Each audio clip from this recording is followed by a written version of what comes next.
Welcome, here I've got XIAOMI Poco F2 Pro and I'm gonna show you how to record the slow motion video at this device. So at first we have to click on the camera button here, and for now, as you can see, we are in the standard photo mode, so we have to change it, and we can do it by using this settings bar here and simply slide to the left to the slow motion, which is at the first position here.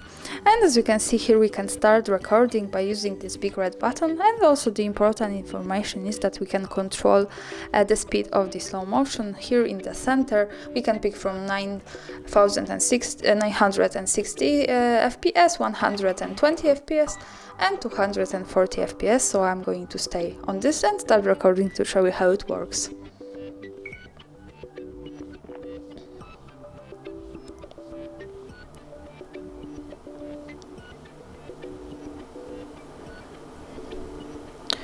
And stop, and let's go to the preview to see what we've got and play. And as you can see, this is the slow motion video at this device. This is how it works. Thanks for watching, subscribe our channel and leave the thumbs up.